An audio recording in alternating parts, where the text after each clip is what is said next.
Bonjour à tous et bienvenue dans cette partie de la formation. Nous allons continuer toujours avec les tableaux.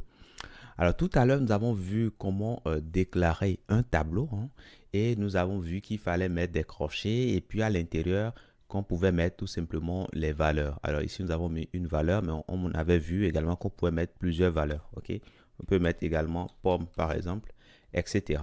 Et on peut également utiliser le tableau, le nom du tableau et ajouter des données ou bien supprimer des données, etc. Ok, on a vu un certain nombre de propriétés qu'on pouvait utiliser sur les tableaux, dont l'inf qui nous permet d'avoir la taille du tableau.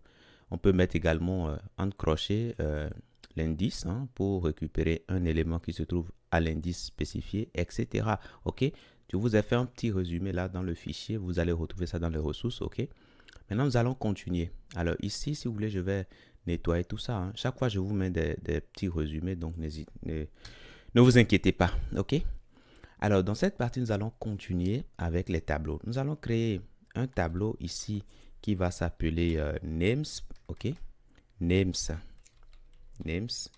Et à l'intérieur de ce tableau, nous allons afficher des noms. On va mettre Alice. On va mettre Florent. Florent. On va mettre également, allez, mettons Jeanne.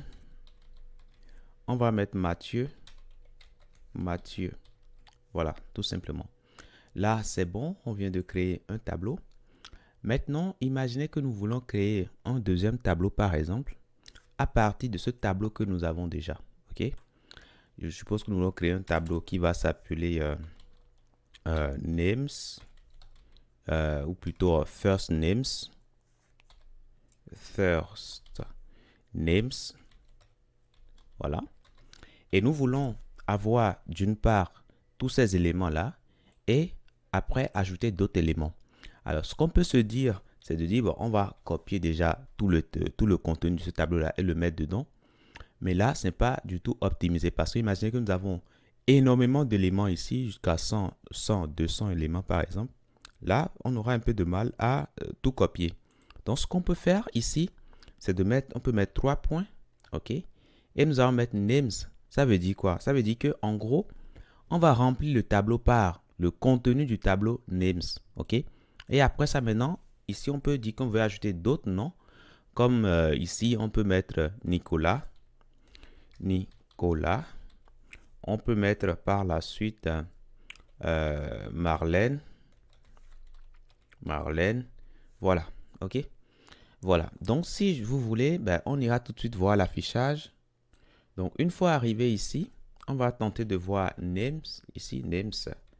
Là, on a names. On va tenter de voir first names.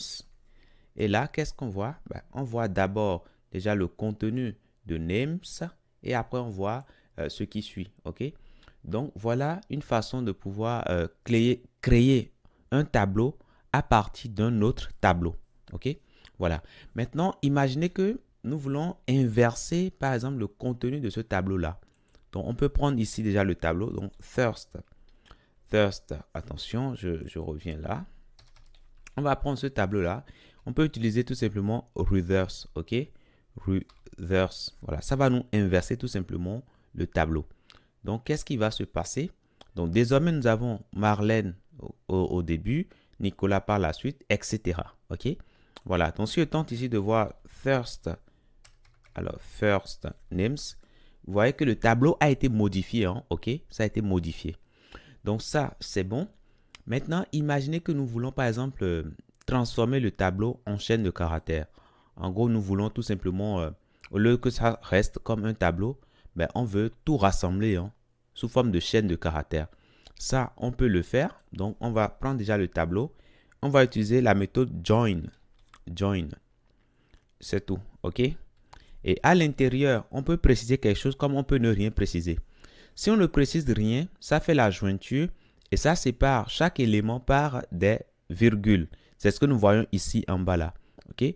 Mais on peut préciser quelque chose et dire, ben, nous voulons qu'il y ait un séparateur qui soit tout simplement espace, espace. OK? Voilà, on peut faire ce choix là. OK? Voilà. Donc, si on fait entrer ici, alors là, on ne récupère pas, hein, on ne modifie pas le tableau reste ce qu'il est, sauf que en faisant ceci, ben, nous faisons une modification à la volée. Il faut penser à sauvegarder cela pour si vous souhaitez l'utiliser plus tard. OK? Donc, on peut mettre ici, si vous voulez, on va créer une variable qui va s'appeler tab string. OK? String. Voilà, tout simplement. Et à l'intérieur, ben, nous allons stocker voilà, la jointure. Donc, on peut regarder tab string. Et là, on a bien une chaîne de caractères. On peut même vérifier le type, hein, type of tab string. Et là, ben, on voit que c'est bien une chaîne de caractères. On voit bien string. Là, c'est bon. Maintenant, on peut partir également d'une chaîne de caractères et remonter pour créer un tableau. Ça, c'est possible. Donc, il suffira simplement de prendre déjà la chaîne de caractères et nous allons utiliser tout simplement la méthode split. OK? Tout simplement. Et là, on pourra dire, disons, comment dirais-je, les éléments ou plutôt les caractères à partir desquels nous allons découper. OK? Puisque là, nous avons une chaîne de caractères. L'idée ici, c'est de découper et de les ranger dans un tableau. Donc, on peut dire, ben, chaque fois que tu verras espace, mais découpe la chaîne. OK? Et tu prendras le premier élément, tu le mettras dans un tableau. Et puis, lorsque tu vas continuer, lorsque tu vas retrouver encore ce caractère-là, tu découpes et tu prends l'élément, tu l'ajoutes au tableau, etc. OK? Donc, du coup, nous allons mettre ici alors espace. Et là, qu'est-ce qui va se passer? Alors, si je fais entrer ici, qu'est-ce qui se passe? Ben, j'ai un tableau qui est reconstitué. OK? J'ai Marlène, j'ai Nicolas, etc. OK? Sauf que tab string reste tel quel. OK? Donc, c'est une modification qui est réalisée à la volée.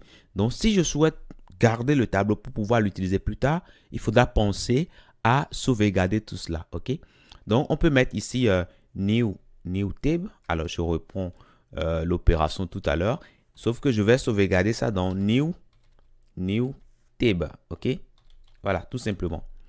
En faisant ça, et je fais entrer, là, c'est bon. Si je tente de voir new tab, par exemple, ben, je vois tout simplement mon tableau.